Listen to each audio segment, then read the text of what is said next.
स्वागत है आपका हमारे यूट्यूब चैनल पर। आज हम अध्ययन करेंगे ब्रिटिश काल में शिक्षा की व्यवस्था। ब्रिटिश शासन में शिक्षा का विकास किस तरह से हुआ था। अंग्रेज़ों ने भारत में शिक्षा व्यवस्था के लिए क्या क्या अधिनियम बनाए, इसके बारे में अध्ययन करेंगे। और यह फर्स्ट ग्रेड रीट के लिए विशेष उपयोगी रहेगा। फर्स्ट ग्रेड में जो प्रथम पेपर है उसमें टॉपिक लगता है कि ब्रिटिश शासन में शिक्षा का विकास। तो चलिए इसका अध्ययन करते हैं।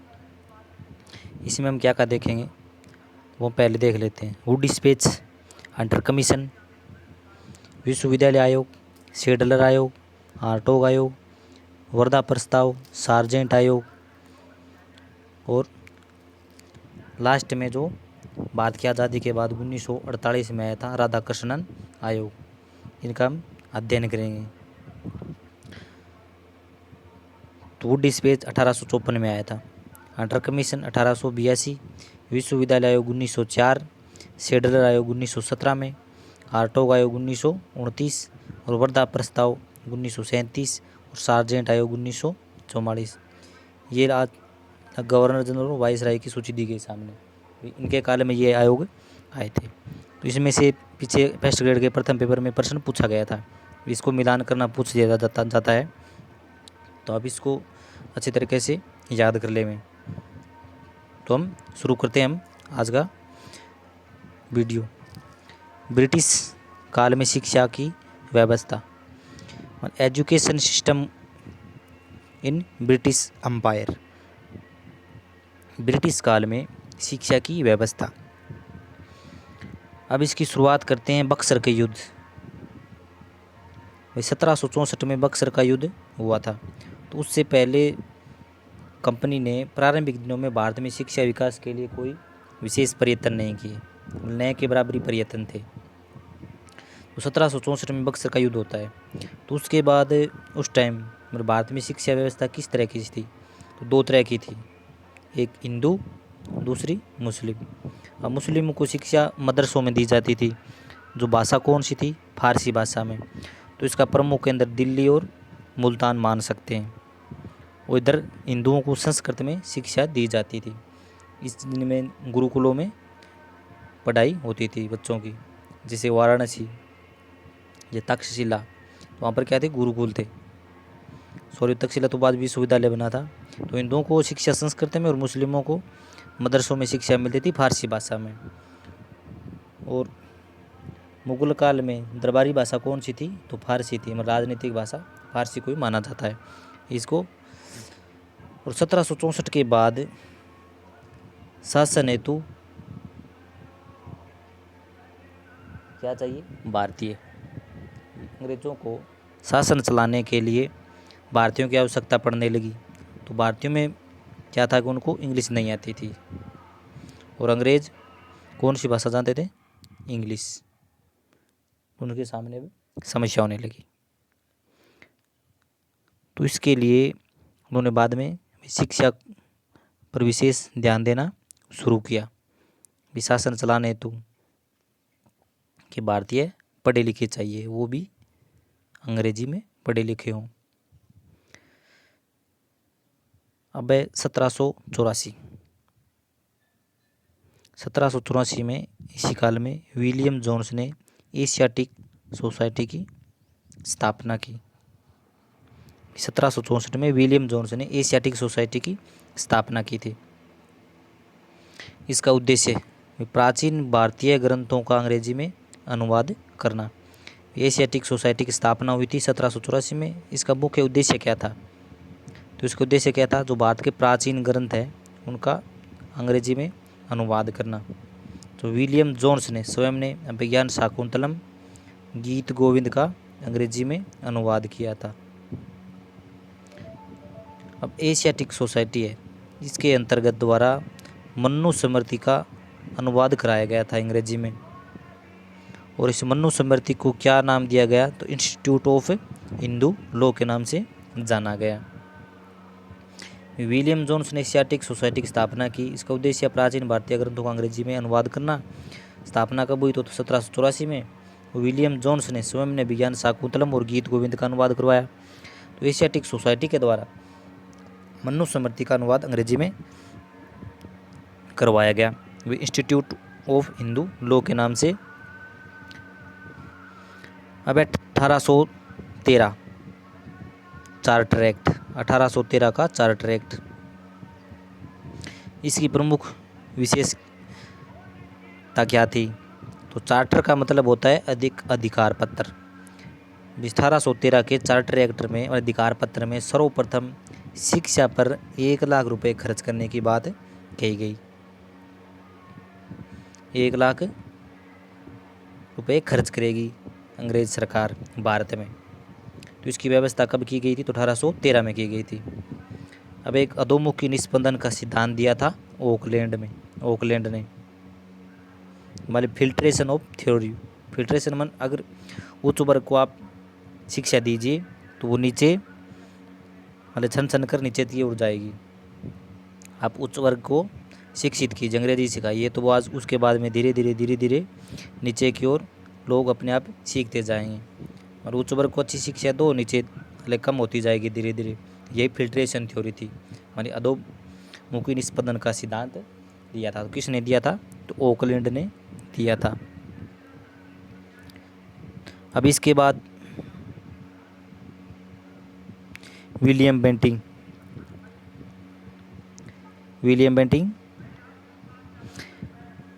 पर विस्तार पूर्वक चर्चा की गई। किस पर? तो शिक्षा पर। और विलियम बेंटिंक के काल में शिक्षा पर विस्तार से चर्चा की गई थी पहली बार। मतलब भारत में अंग्रेजों के काल में शिक्षा पर विस्तार पूर्वक चर्चा कब की गई? किसके काल में की गई? तो विलियम बेंटिंक के काल में। अब इसी के काल में एक अधिनियम आएगा और अलग से व्यवस्था की गई थी शिक्षा के लिए अधिकारी की। तो वो कौन आया था? तो मैकाले। उसने कौन सी शिक्षा व्यवस्था की बात की थी? तो भी भारतीयों को अंग्रेजी में शिक्षा दी जाए। तो उसके बाद एक विवाद खड़ा हो गया, प्राच्य शिक्षा और पाश्चात्य विवाद। ये क्या है? ये प्राच्य और पाश्चात्य क्या है? प्राच्य का मतलब प्राचीन, पाश्चात्य को मतलब बाद में आधुनिक। तो इसमें पाश्चात्य शिक्षा मतलब आंग्ल भाषा में, अंग्रेजी भाषा में शिक्षा हो। इसके समर्थक कौन थे? तो मुनरो, मैकाले और एल्फिंस्टन। आप इन तीनों के नाम याद रखें। पाश्चात्य शिक्षा के समर्थक कौन थे? मुनरो, मैकाले और एल्फिंस्टन। और प्राच्य शिक्षा के समर्थक कौन थे? अच्छी प्रिसेप थे। कौन थे? अच्छी प्रिसेप। मैकाले के बारे में और आप जानने के लिए हम आपको बताएं तो मैकाले ने 1835 ईस्वी में अपना सम्मरण पत्र प्रस्तुत किया था। मैकाले के अनुसार एक अच्छे यूरोपीय पुस्तकालय की एक अलमारी भारत तथा अरब के समस्त साहित्य के बराबर है।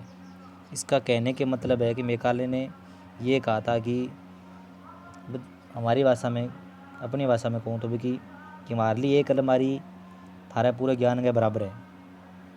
मतलब यूरोप में जो पुस्तकालय है उसकी एक अलमीरा मतलब भारत के और अरब के समस्त साहित्य है, मतलब ज्ञान है, उसके बराबर है।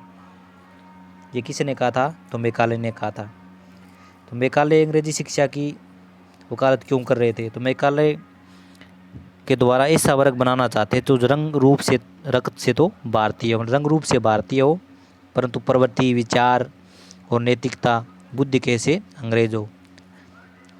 मतलब कि हो तो भारतीय लेकिन वो सोच कैसी हो उसकी, तो वो अंग्रेज़ों वाली हो, ऐसा उसको चाहिए था। किसको? अंग्रेज़ों को ऐसे व्यक्ति चाहिए थे। अब इसके बाद 1835 ईस्वी में, इसी के बाद 1835 में कलकत्ता में मेडिकल कॉलेज खोला गया। क्या खोला गया? Medical college. और 1847 में रुड़की में जेम्स थॉमसन के द्वारा पहला इंजीनियरिंग कॉलेज खोला गया था। मतलब आज़ादी से 100 साल पहले भारत में इंजीनियरिंग कॉलेज खोला गया था रुड़की में। ये दो फैक्ट है तो आप इनको अलग से याद रख सकते हैं।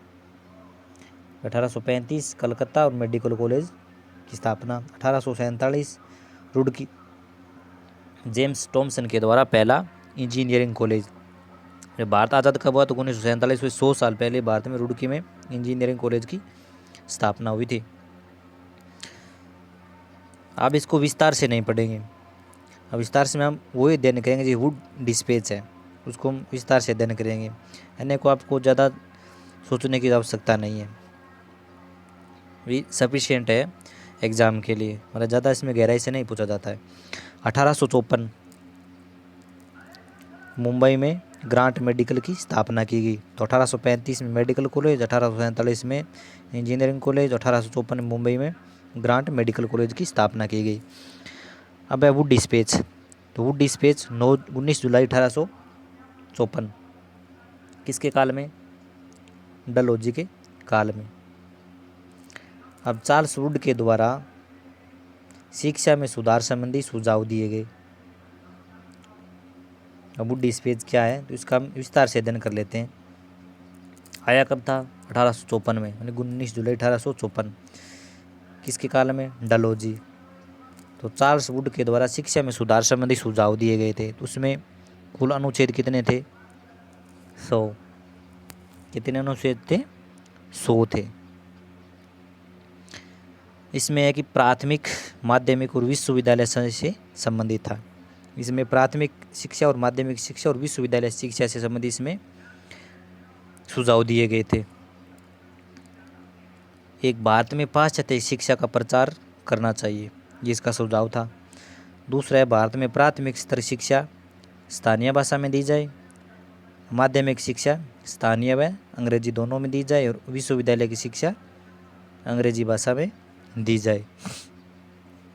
जैसे हमारे दी जाती थी कि भी हम पढ़ते थे तो 6ठी क्लास में जाकर हमें अंग्रेजी सिखाई जाती थी। हम इतने दिनों में कुछ नहीं सीखे तो हम अंग्रेजी क्या सीखें। और आज के टाइम में तो अंग्रेजी क्या हो गया? फैशन हो गया है। जिसको अंग्रेजी नहीं आती है उसको कुछ भी नहीं समझा जाता। तो भारत में प्राथमिक शिक्षा, प्राथमिक स्तर की शिक्षा स्थानीय भाषा में हो और माध्यमिक स्तर की दोनों भाषा में, स्थानीय और अंग्रेजी में, और विश्वविद्यालय की शिक्षा अंग्रेजी भाषा में हो। ये किसने बोला था? तो ये वुड डिस्पेच ने कहा था।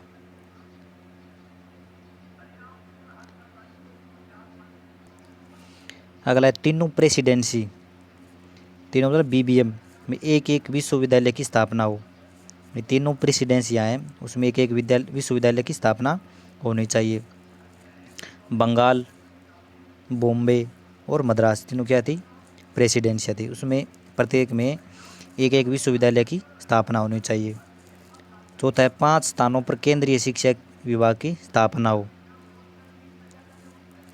5 स्थानों पर केंद्रीय शिक्षा विभाग की स्थापना हो। ये 5 कौन से थे?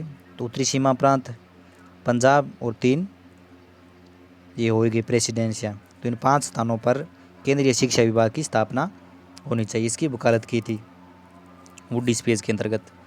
और ये तीनों प्रेसिडेंसी में विश्वविद्यालय की स्थापना होगी तो उसमें एक कुलपति होगा, एक उपकुलपति होगा और एक सीनेट की व्यवस्था होनी चाहिए।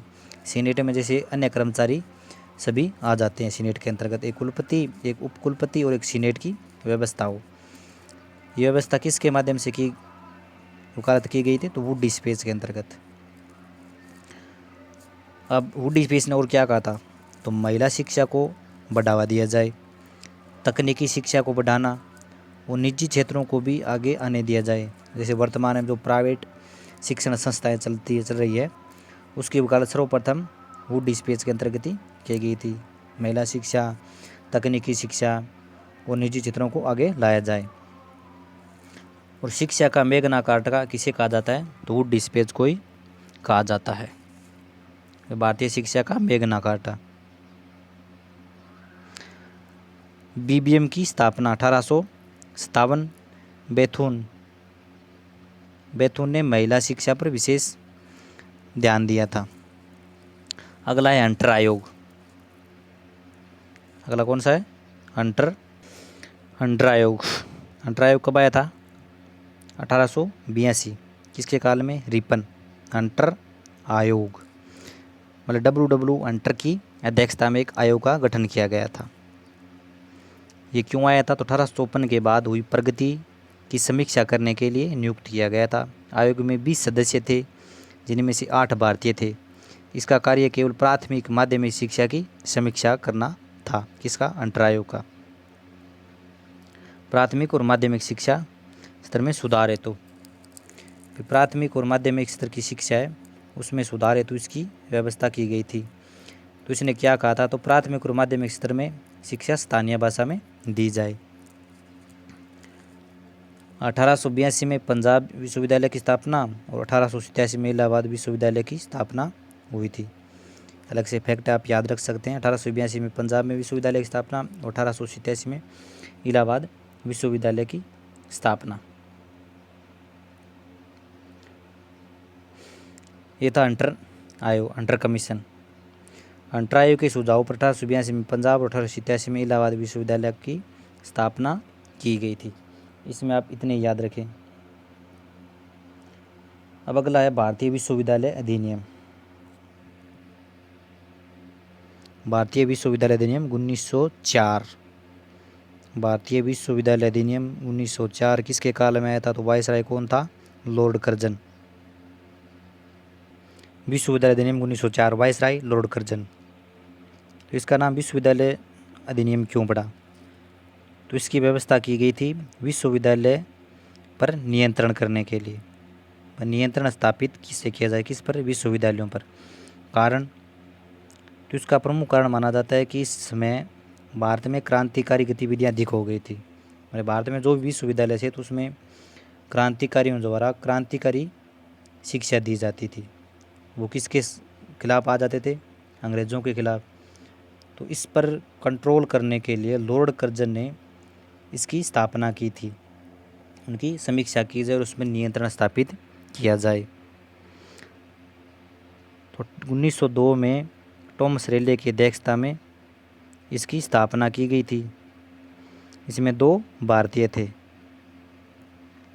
जस्टिस गुरुदास बनर्जी और समंद हुसैन बिलग्रामी। ये 2 भारतीय कौन कौन थे? तो जस्टिस गुरुदास बनर्जी और समंद हुसैन बिलग्रामी।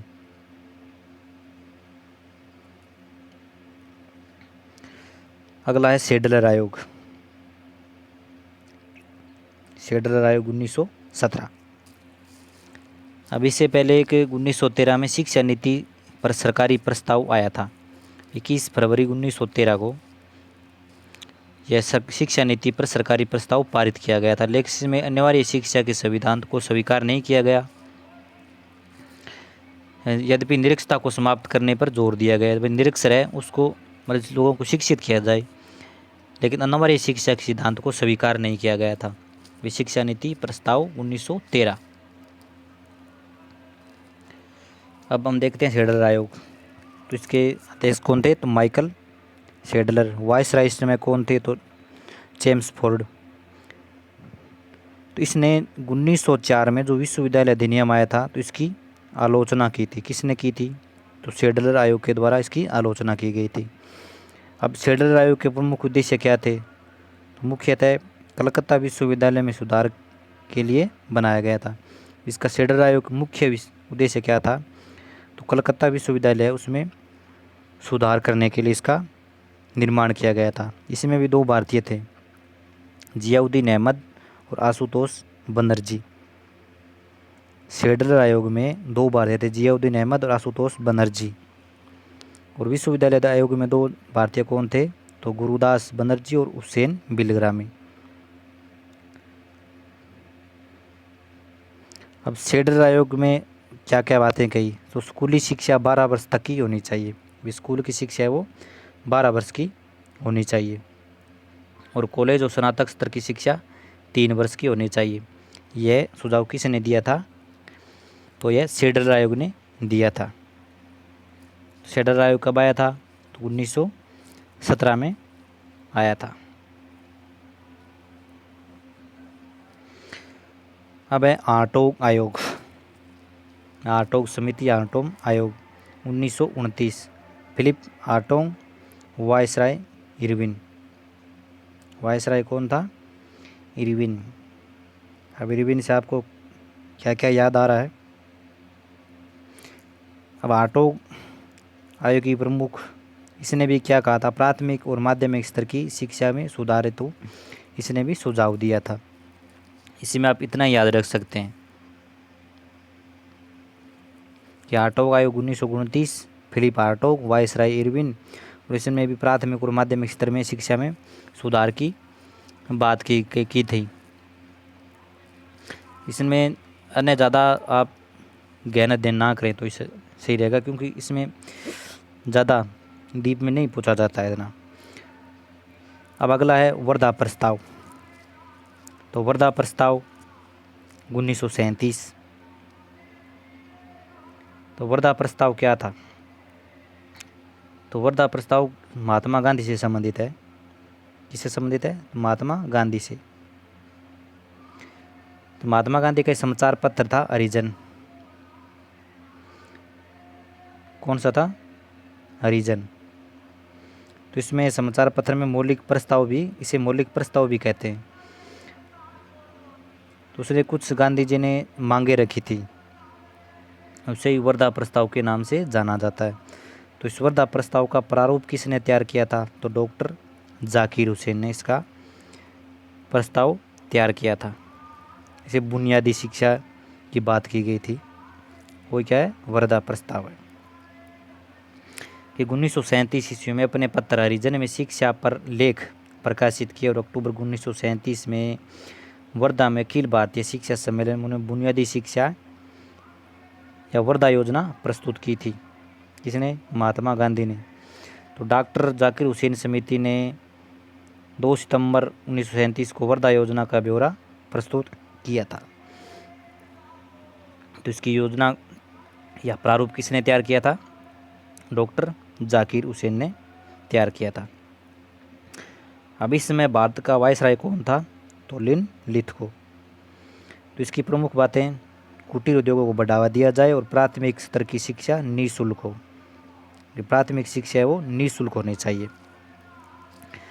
उसके बाद द्वितीय विश्व युद्ध शुरू होने के कारण वर्धा योजना लागू नहीं हो उसकी, मतलब ये गांधी जी का जो प्रस्ताव था वो सेकेंड वर्ल्ड वॉर के कारण फेल हो गया, इसको लागू नहीं कर पाया। अगला है सार्जेंट आयोग 1944। सार्जेंट आयोग 1944। वायसराय वेवेल, इंटरमीडियम को समाप्त करें। इसकी प्रमुख बात क्या थी? तो इंटरमीडियम को समाप्त किया जाए, तो इसके स्थान पर 10+2+3 की व्यवस्था हो, जो वर्तमान में चल रही है 10वीं, उसके बाद 11वीं 12वीं और फिर कॉलेज शिक्षा 3 वर्ष की है। इसे कहते हैं 10+2+3।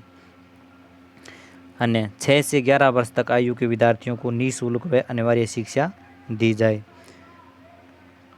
सार्जेंट आयोग ने क्या कहा था? 6 से 11 वर्ष तक के आयु विद्यार्थियों को निःशुल्क अनिवार्य शिक्षा दी जाए। ये किसने कहा था? सार्जेंट आयोग ने कहा था। अब इसमें आप कंफ्यूज न हो, तो वर्तमान में अनिवार्य और निःशुल्क शिक्षा का प्रावधान है वो कब से कब तक है? 6 से 14 है। तो ऑप्शन में आपको ये मिले तो आप ये मत कर देना, अगर सार्जेंट आयोग के अनुसार पूछा जाए तो इसमें 6 से 11 वर्ष हैं। अब उसके बाद सार्जेंट आयु के बाद कौन सा आया था?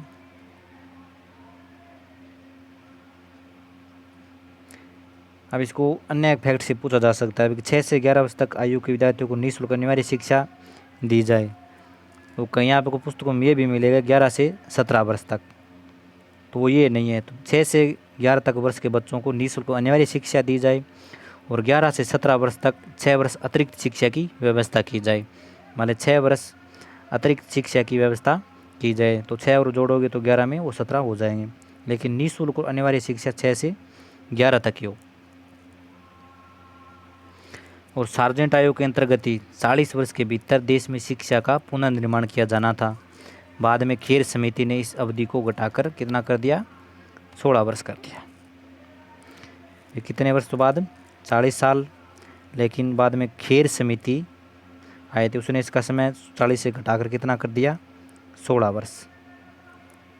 अब है राधाकृष्णन आयोग 1948। आज़ादी के बाद सरकार ने नवंबर 1948 में डॉक्टर राधाकृष्णन की अध्यक्षता में इस आयोग की नियुक्ति की, जिसे विश्वविद्यालय शिक्षा पर रिपोर्ट देनी थी। तो इस आयोग ने प्रमुख सुझाव दिए। इसमें प्रमुख कौन सा? यूजीसी का गठन, जो आजकल आप रोज नाम सुनते हैं यूजीसी। तो विश्वविद्यालय पूर्व 12 वर्ष का अध्ययन हो, जो वर्तमान हम कर रहे हैं 12वीं तक। प्रत्येक एकेडमिक स्तर में 180 दिन की पढ़ाई अनिवार्य हो। शिक्षा संवर्ती सूची का विषय हो। ये किसने कहा था? तो ये राधाकृष्णन आयोग ने ही कहा था। अब कुछ अन्य फैक्ट में देखें तो राधाकृष्णन आयोग की सिफारिश के आधार पर 1953 में विश्वविद्यालय अनुदान आयोग का गठन किया गया तथा संसद के अधिनियम द्वारा इसे स्वायत्त बनाया गया।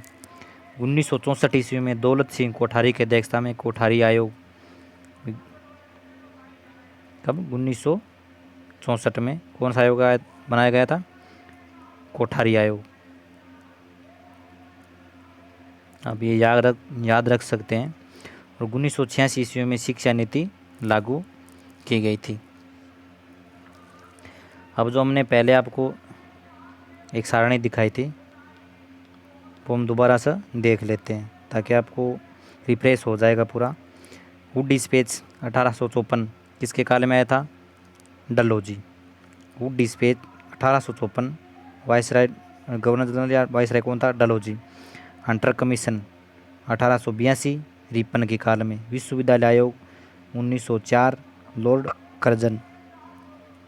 अब उसके बाद 1905 बंगाल विभाजन होगा तो उस टाइम लॉर्ड कर्जन ही थे। सेडलर आयोग 1917 चेम्सफोर्ड। इस समय गांधी जी भारत में आ गए थे तो उसका उनका ही प्रभाव चल रहा था इस टाइम। भारत में गांधी जी सक्रिय हो रहे थे 1917 के समय में। हार्टोग आयोग 1929 इरविन। सती प्रथा अधिनियम। वर्धा प्रस्ताव 1937 वायसराय लिनलिथगो।